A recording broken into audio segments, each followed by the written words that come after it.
નમસ્કાર મિત્રો, ગુજરાતી વ્યાકરણની જો આપણે વાત કરીએ તો ગુજરાતી વ્યાકરણમાં એક મહત્વનો ટોપિક એ એટલે કે છંદ. આ છંદ ધોરણ 10 ની વાત કરીએ કે પછી મારી સાથે આપતે એવા દરેક ગવર્મેન્ટ એક્ઝામની, કોમ્પિટિટિવ એક્ઝામની એટલે તૈયારી કરતા હોય, ઉદાહરણ તરીકે ટેટ, ટાટ, સીસી, કોઈ પણ પરીક્ષા લઈ લો જેમાં છંદનો પ્રશ્ન 100% આવે જ છે.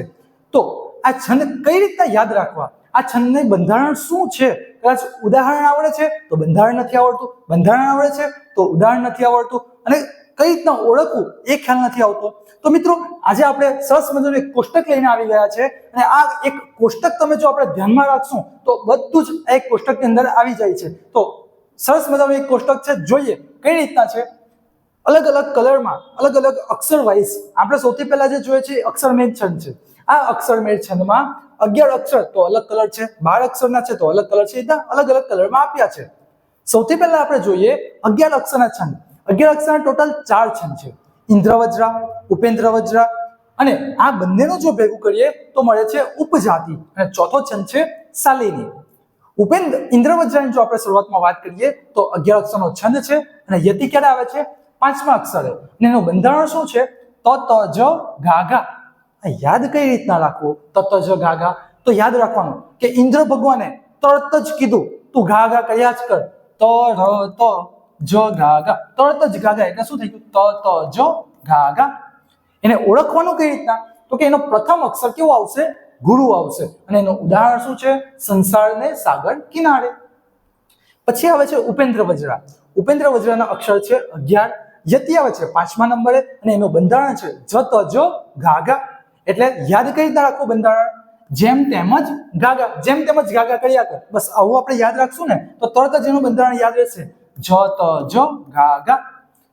એમાં પહેલામાં આપણે પ્રથમ અક્ષર ગુરુ હતો, તો એવી જ રીતના અહીંયા પ્રથમ અક્ષર કેવો આવશે? લઘુ આવશે, અને એનું ઉદાહરણ છે ત્વમેવ માતા ચ પિતા ત્વમેવ. આપણે શ્લોક યાદ જ હશે, ત્વમેવ માતા ચ પિતા ત્વમેવ, ત્વમેવ બંધુ ચ સખા ત્વમેવ. અત્યાર સુધી આપણે આ શ્લોક ગાતા જ હતા, પરંતુ એ ખબર નહોતી કે આ જે શ્લોક છે એ કયા છંદમાં ગવાય છે, તો કે ઉપેન્દ્રવજ્રા છંદમાં ગવાય છે. પછી આપણે જોઈએ ઉપજાતિ. તો ઉપજાતિના અક્ષર પણ 11 છે, અને યતિ પણ 11મા અક્ષરે આવે છે. બંનેનું ભેગું કરશું એટલે આપણે ઉપજાતિ બને છે, એટલે કે મિશ્ર છંદ છે. આગળ જોઈએ શાલિની. તો શાલિની પણ 11 અક્ષરના, યતિ ચોથા અક્ષરે આવે છે, મ ન ત ગા ગા. આ યાદ કઈ રીતે રાખવું? તો કે શાલિની માને તો ગાગા જ કર્યા કરે, ગાગા જ કર્યા કરે. શાલિની પરથી આપણે શાલિની છંદ છે, કદાચ બંધારણ આપણને યાદ છે, પણ આ બંધારણ કયા છંદનું છે એ જો ના ખબર પડે એના માટે આ સાથે શબ્દ લીધો છે કે શાલિની માને તો ગાગા જ કર્યા કરે, એટલે મ ન તો ગાગા. તો મ ન તો ગાગા એનું બંધારણ થઈ ગયું. ઓળખ શું છે? પ્રથમ 3 અક્ષર કેવા હોય છે? ના ગુરુ હોય છે. જોઈએ ઉદાહરણ: પુષ્પો વેરી પ્રેમના અશ્રુ ભીના. બધા અક્ષર તમે જોશો ને, બધા જ અક્ષર તમારા કેવા છે? ગુરુ છે. ઓકે, આગળ જઈએ. હવે 12 અક્ષરમાં આવીએ. 12 અક્ષરમાં ટોટલ ફરીથી 4 છંદ છે. આ 4 છંદમાં ટોટક કા ત્રોટક કઈ પણ આપણે કહી શકીએ છીએ. તો આ છંદમાં અક્ષર 12 છે. યતિ જે છે 6ઠ્ઠા નંબરે યતિ આવે છે, અને એનું બંધારણ શું છે? સ સ સ સ સ. એકદમ આરામથી યાદ રહી જાય, સ સ સ. એમાં પ્રથમ લઘુ, લઘુ અને ગુરુ, અને એનું ઉદાહરણ છે અધરમ મધુરમ વદનમ મધુરમ. તો જોજો, લઘુ, લઘુ અને ગુરુ. તો આપણને એ ખબર પડી જાય છે લઘુ, લઘુ અને ગુરુ, લઘુ, લઘુ અને ગુરુ. તો આ જે ટોટક છંદ છે એને કયા રાગમાં કેવી રીતના ગવાય? તો અધરમ મધુરમ વદનમ મધુરમ મધુરાધિપતે રખિલમ મધુરમ વેણુ મધુરમ વેણુ મધુરમ મધુરાધિપતે રખિલમ મધુરમ. તો આ જે મધુરાષ્ટકમ જે સ્તોત્ર છે, આ સ્તોત્ર ટોટક છંદમાં ગવાયેલું છે. પછી આવીએ વંશસ્થ. વંશસ્થ 12 અક્ષરનું છે, યતિ 5મા નંબરે આવે છે, અને એનું બંધારણ કયું છે? જ ત જ ર. એટલે શું યાદ રાખવાનું? તારો વંશ જતો જ રે. વંશ પરથી શું યાદ રહેશે? વંશસ્થ. અને જ ત જ ર એટલે જ ત જ ર. તો તારો વંશ જતો જ રે. યાદ શું રાખવાનું છે? પ્રથમ લઘુ, ગુરુ, લઘુ. તો જોજો, આ લઘુ, ગુરુ, સોરી, લઘુ, ગુરુ અને લઘુ, લઘુ, ગુરુ, લઘુ. તો આ રીતના એનો હું માનવી માનવ થાઉં તો ગણું, આ એનું ઉદાહરણ છે. પછી આવે ઇન્દ્રવંશા. ઇન્દ્રવંશા 12 અક્ષરનો છે. એમાં યતિ પણ 5મા નંબરે છે અને એનું બંધારણ છે ત ત જ ર. તો એનું કઈ મતલબ યાદ રાખવા જેવું નથી, એકદમ સહેલું જ છે. ત ત જ ર. ઓળખ શું છે? પ્રથમ ગુરુ, બીજો ગુરુ અને ત્રીજું અક્ષર લઘુ. આગળ જોઈએ ભુજંગી. ભુજંગી પણ 12 અક્ષરનું જ છે. યતિ, યતિ જોઈએ તો એમાં એક સાથે જ એનું સાથે લેવામાં આવે છે અને એનું બંધારણ શું છે? ય ય ય ય. એટલે યાદ કઈ રીતના રાખવાનું? ભુજંગીમાં ભુજ્યો ડુંગર એવું યાદ રાખવાનું. ભુજ્યો એટલે ભુજંગી અને ય ય ય ય ય આ એનું બંધારણ થઈ ગયું. પછી પ્રથમ, લઘુ, ગુરુ અને ગુરુ. તો આ રીતનો એનો ઓળખ છે અને એનું ઉદાહરણ છે તમે છો પ્રભુ અન્નદાતા અમારા. હવે આવે છે વસંત તિલકા. આ જે વસંત તિલકા છે એ 14 અક્ષરનો ધોરણ 10માં આ કામનો છંદ છે. અત્યાર સુધીના જે છંદ હતા એ ધોરણ 10માં બહુ ઓછા ઉપયોગમાં આવે છે.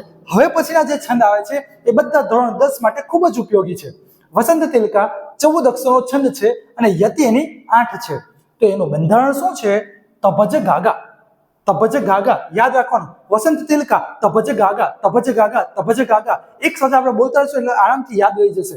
પણ યાદ રાખવા માટે શું રાખ્યું છે? જો વસંત તો ભજન જ ગાગા કરે છે. વસંત પરથી શું નામ આવશે? વસંત તિલકા. એટલે છંદ આપણને ખબર પડી ગયો કયો છે? વસંત તિલકા. અને પછી શું છે? તભજ, તભજ જ ગાગા, તભજ જ ગાગા. એટલે વસંત તો ભજન જ ગાગા કરે છે. તો આના પરથી આપણને આરામથી યાદ રહી જાય. પછી છે ઉદાહરણ. તો ઉદાહરણ છે વિશ્વંભરી અખિલ વિશ્વતણી જનિતા. તો એનો રાગ આપણે કઈ રીતના ગાય છે? વિશ્વંભરી અખિલ વિશ્વતણી જનેતા. તો એ જે આપણે ગાય છે તો એ કયા રાગમાં ગવાય છે એ આજે આપણને ખબર પડે છે. તો કે એ વસંત તિલકા છંદમાં ગવાય છે. પછી આવે માલિની. તો માલિની છે 15 અક્ષરના. યતિ આવે છે 8માં. યતિ એટલે કે અટકવું. તો એ ક્યાં ક્યાં અટકીએ છે એ. અને એનું બંધારણ છે ન ન મ ય ય, ન ન મ ય ય. એનો પ્રથમ લઘુ, લઘુ, લઘુ. એટલે પ્રથમ અક્ષર જે હશે એ બધા લઘુ, લઘુ, લઘુ જ હશે. જોજો આ લઘુ, લઘુ, લઘુ બધા લઘુ જ છે. પછી આવે મંદાક્રાંતા. હા, આનો રાગ રહી ગયો. આ મધુર સમય તેવે ખેતરે સેલડીના. એટલે આને કઈ રીતના ગવાય? મધુર સમયે તેવે ખેતરે સેલડીના. આ રીતે એનો રાગ ગવાતો હોય છે. આગળ મંદાક્રાંતા. મંદાક્રાંતા 17 અક્ષરના. આ જે 4 છંદ છે સૌથી અગત્યના છે ધોરણ 10 માટે અને કોઈ પણ એક્ઝામ માટે. આ 4 છંદ હંમેશા આવતા જ રહે છે. ધોરણ 10 માટે તો એકદમ મોસ્ટ આઈએમપી છંદ કહેવાય. 17 અક્ષરના ટોટલ 4 છંદ છે. આ 4 છંદ યાદ કઈ રીતના રાખવા? કે 17 અક્ષરમાં આ જ 4 છંદ આવે છે તો એના માટે યાદ રાખવાનું છે કે મહર્ષિ પૃથ્વી પર આવ્યા. મહર્ષિ પૃથ્વી પર આવ્યા. ક્યાં? તો પછી મસીહા પૃથ્વી પર આવ્યા. તો મસીહા પૃથ્વી પર આવ્યા. મસીહા પૃથ્વી પર આવ્યા. એટલે મંદાક્રાંતા, શિખરેણી, હરિણી ને પૃથ્વી. એકદમ ઈઝી છે. એટલે 4 છંદ યાદ રહી ગયા. એ પછી જોઈએ અક્ષર 17 તો આપણને ખબર જ છે. પછી આવે યતિ. તો મંદાક્રાંતા છે એની યતિ કયા નંબર? 4થા અને 10મા નંબરે યતિ આવે છે. એનું બંધારણ શું છે? મભન તત ગાગા, મભન તત ગાગા, મભન તત ગાગા. એટલે મંદાક્રાંતા, મંદાક્રાંતામાં મથી શરૂઆત થાય છે અને બંધારણ પણ મથી જ શરૂઆત થાય છે. તો પણ હજીને યાદ રાખવા માટે મેરા ભારત મહાન તબ તબ ગાગા, મ ભ ન ત ગાગા, મભન તત ગાગા, મભન તત ગાગા. મંદાક્રાંતા યાદ રહી ગયું. હવે બીજું ઓળખવા માટે, કારણ કે આ બધા 17 અક્ષરના છે તો ઓળખવું કદાચ અઘરું પડી શકે, પરંતુ આપણી પાસે ઓળખ શબ્દ છે 1 2 3. એટલે કે પહેલો, બીજો અને ત્રીજો અક્ષર જો તમારો ગુરુ હોય તો જવાબ આપણો આવશે મંદાક્રાંતા. અને એનું ઉદાહરણ છે રે પંખીડા સુખથી ચણજો ગીતવા કંઈ ગાજો. તો આનો રાગ કઈ રીતના હોય છે? રે પંખીડા સુખથી ચણજો ગીતવા કંઈ ગાજો, રે પંખીડા સુખથી ચણજો ગીતવા કંઈ ગાજો. એટલે આ રીતે એનો રાગ હોય છે. અને બધા અક્ષર જો જોઈશું ને તો આપણે બધા અક્ષર કેવા છે? ગુરુ, ગુરુ, ગુરુ. એટલે કે પ્રથમ, બીજો અને ત્રીજો આ ત્રણ અક્ષર જો એના ગુરુ હોય તો આપણે કરી દેવાનો છે મંદાક્રાંતા. બીજા નંબરે આપણે જોઈએ શિખરેણી. આ શિખરેણી છંદનો એ પણ 17 અક્ષરનો, 6થા અને 12મા બેમાં યતિ આવે છે. યાદ શું રાખવાનું છે? યમનસ ભલગા, યમનસ ભલગા. શીખરીણી છંદ આવે એટલે બસ એનું બંધારણ આપણને યાદ આવવું જોઈએ. યમનસ ભલગા 10મા ધોરણમાં 52 નંબરનો પ્રશ્ન છે, જેમાં તમારે બંધારણ પૂછે છે. તો આ બંધારણમાં મંદાક્રાંતા શીખણી બેમાંથી એકનું બંધારણ તમારી પરીક્ષામાં 100% પૂછાવાનું છે. તો યમનસ ભલગા તો આને યાદ કઈ રીતના રાખવું? शिखर पे यमन से भला गाना कौन गाता है? शिखर पे तो एना परथी शुं याद आवशे? शिखरणी छंद छे. यमन से भला यमनस भलगा. शिखर पे यमन से भला गाना कौन गाता है? तो आना परथी आपणे शिखरणी छंद याद रही गयो. पछी एनो चौथो, पांचमो અને છઠ્ઠો, ચોથો, પાંચમો અને છઠ્ઠો અક્ષર જો જોઈએ તો એ કેવો હશે? ગુરુ હશે. આગળ મંદાક્રાંતામાં શું હતું? પહેલો, બીજો અને ત્રીજો ગુરુ. હવે શીખરણીમાં શું આવે છે? ચોથો, પાંચમો અને છઠ્ઠો ગુરુ. એનું ઉદાહરણ જોઈએ. અસત્યો માહેથી પ્રભુ પરમ સત્ય. એટલે આને કઈ રીતના ગવાય? અસત્યો માહેથી પ્રભુ પરમ સત્ય તું લઈ જા ઊંડા અંધારેથી. એટલે આ જે આપણે ગાય છે ને, અત્યાર સુધી આપણે આ ગાતા જતા, પ્રાર્થનામાં પણ ઘણી વખત આપણે ગાયા છે, પરંતુ આ કયા છંદમાં ગવાય છે? તો એ શીખરણી છંદમાં ગવાય છે. પછી આવે હરિણી. તો એ પણ 17 અક્ષરનો 10મા નંબર યતિ આવે છે. નસ મળસ લગા, નસ મળસ લગા યાદ કઈ રીતના રાખવું? હરણની નસ દબાઈ ગઈ, હરણની નસ દબાઈ ગઈ, દબાઈને મળી ગઈ, અને મળી ગઈ પછી એને સળગાવી દીધું. એટલે હરણ એટલે કે હરિણી, નસ મર ને સળગાવી દીધી એટલે સલગા, સલગા એટલે નસ મળસ લગા. હવે 7મો, 8મો અને 9મો અક્ષર કેવો હોય છે? ગુરુ હોય છે. અને એનું છે મુખ મળકતું માનું જનાસ્વરે. તેમાં 7મો, 8મો અને 9મો અક્ષર જો જોઈશું તો એ ગુરુ જ હશે. આગળ આવીએ પૃથ્વી છંદ. પૃથ્વી છંદ પણ 17 અક્ષરનો યતિ. 8મા નંબરે બંધારણ છે જસો જસો યલગા. યાદ કઈ રીતના રાખવું? जैसे जैसे ये लोग पृथ्वी पर प्रदूषण बढ़ाते जाएंगे, जैसे जैसे ये लोग जसा जसा यलगा, जैसे जैसे पृथ्वी पर ये लोग प्रदूषण बढ़ाते जाएंगे. આ એનું યાદ રાખવાની ટ્રીક છે. હવે યાદ કઈ રીતના રાખવું? જો 1, 2, 3 ગુરુ હોય તો મંદાક્રાંતા, 4, 5, 6 ગુરુ હોય તો શીખરણી, 7, 8, 9 ગુરુ હોય તો હરિણી, અને જો આ 3 માંથી નથી આવતું તો આપણે ટીક કરી દેવાનું થાય છે પૃથ્વી. પછી છે એનું ઉદાહરણ, એનું ઉદાહરણ પૃથ્વીનું છે ભૂલો ભલે બીજું બધું મા બાપને. એનો રાગ કઈ રીતના છે? ભૂલો ભલે. જો કયા અક્ષરે? 8મા અક્ષરે યતિ છે, એટલે ત્યાં આપણે અટકવાનું થશે. ભૂલો ભલે બીજું બધું મા બાપને ભૂલશો નહીં. આપણે ઘણી વખત ગાયું છે, પણ તો આપણને ખબર જ નથી કે આપણે કયા છંદમાં ગાતા આવીએ છીએ. તો એ કે પૃથ્વી છંદમાં છે. આગળ આપણે જોઈએ શાર્દુલ વિક્રીડિત. શાર્દુલ વિક્રીડિત ના અક્ષર છે આપણે 19. શાર્દુલ ઠાકુરને આપણે યાદ કરશું કે શાર્દુલ ઠાકુરે ટોટલ 19 વિકેટ લીધી. એના પરથી આપણે યાદ રાખી શકીએ કે 19 નંબરે શાર્દુલ વિક્રીડિત. યતિ કયા નંબરે? 12મા અને 19મા નંબરે. એનું બંધારણ શું છે? મસ જસ તત ગાગા, મસ જસ તત ગાગા. યાદ કઈ રીતના રાખવું?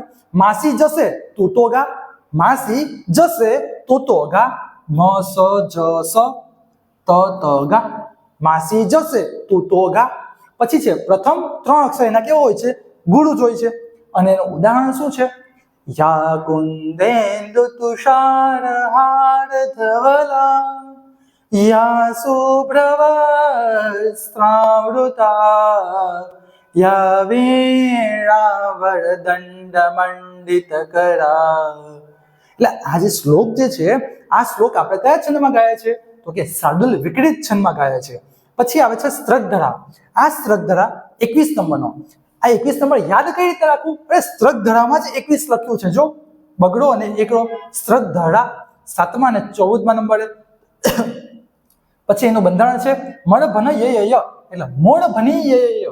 એમ મોળ ભની થનગટ કરતી હોય, પણ આપણે થનગટ નથી કરવાનું. આપણે અહીંયા શું કરવાનું છે? મોળ ભની ય. એના અક્ષર કેવા છે? પ્રથમ 3 અક્ષર કેવો હોય છે? ગુરુ જ હોય છે. અને એનું ઉદાહરણ છે ધીમે ધીમે છટાથી કુસુમ રજ.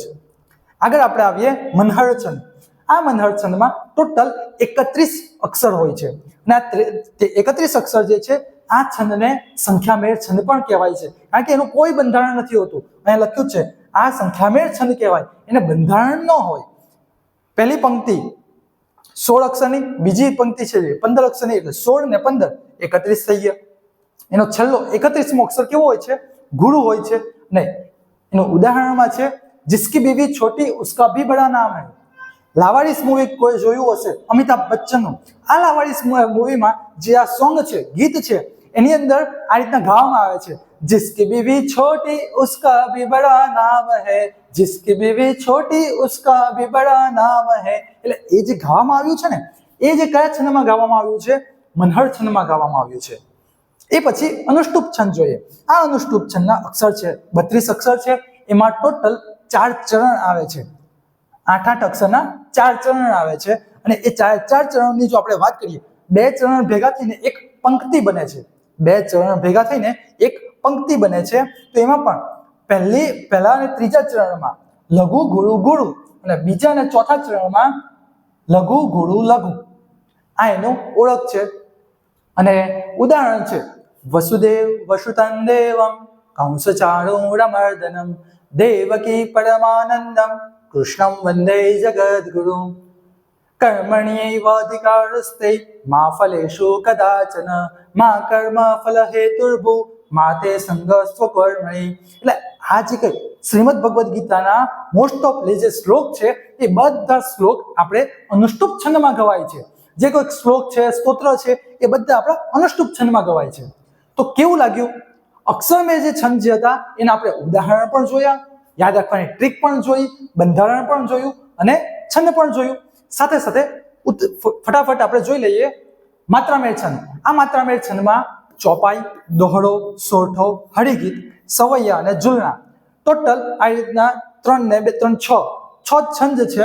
આમાં માત્રા ગણવાની હોય છે, જેની અંદર આપણને ખબર હશે કે લઘુ અક્ષરની 1 માત્રા અને ગુરુ અક્ષરની 2 માત્રા હોય છે. એટલે કઈ રીતના ગણવાનું જોઈએ? કાળી તો ક આવ્યો એટલે આ અક્ષર કેવો છે તમારો? ગુરુ છે. તો ગુરુ ગુરુ 2 2 2 2 2 2 1. આની અંદર ગણીએ 2 ને 2 4 5 6 7 8 9 10 11 12 13 14 અને 15. તો એની માત્રા કેટલી થઈ? 15. જોઈ લો ચરણમાં 15 માત્રા થાય છે. નીચે પણ આપણે ગણીએ 2 2. આખી આ રીતના જે આપણી આખી લાઈન ચાલતી જશે અને આપણે ગણશું 2 2 1 1 2 2 1. તો માત્રા પણ કેટલી થશે? એની 15 જ થશે. તો હવે આગળ જોઈએ કે દોહડો. તો દોહડોમાં માત્રા કેટલી છે? 24 માત્રા છે. 13 પછીની યતિ આવે છે. બધામાં 4 ચરણ હોય છે. પહેલા અને ત્રીજા ચરણમાં 13 માત્રા અને બીજા અને ચોથા ચરણમાં 11 માત્રા. એનાથી આખું ઉલટું એટલે સોઠો છંદ, જેની અંદર પહેલા અને ત્રીજા ચરણમાં 11 માત્રા અને બીજા અને ચોથા ચરણમાં 13 માત્રા હોય છે. હળીગીત જેમાં 28 માત્રા હોય છે. યતિ કેટલા આવે? 14 કે 16મી માત્રા એ 4 ચરણ હોય છે. દરેક ચરણમાં 28 માત્રા હોય છે. સવૈયા 31 અને 32 માત્રા અને ઝુલનામાં 37 માત્રા. આની અંદર ખાલી આપણે આ રીતના માત્રા ગણવાની છે. અને માત્રા ગણીને પહેલા તો આપણે લઘુ છે કે ગુરુ એ આપણને ખબર પડવી જોઈએ. જો ગુરુ છે તો એના 2 અને લઘુ છે તો એની 1 માત્રા. અને આ રીતના ગણશું. જો દોહડો છંદ છે તો એનું ઉદાહરણ છે ઓ ઈશ્વર ભજીએ તને. તો એનો રાગ કેવો છે? ઓ ઈશ્વર ભજીએ તને મોટું છે તુજ નામ ગુણ તારા નિત ગાયે થાય અમારા કામ. એટલે આ જે પ્રાર્થના જે આપણે ઘણી વખત સાંભળી હશે, પરંતુ આ પ્રાર્થના કયા છંદમાં ગવાય છે? તો કે દોહડો છંદમાં ગવાય છે. એ પછી ચોપાઈનું જો જોઈએ તો કાળી ધોળી રાતી ગાય. તો આને કઈ રીતના ગવાય?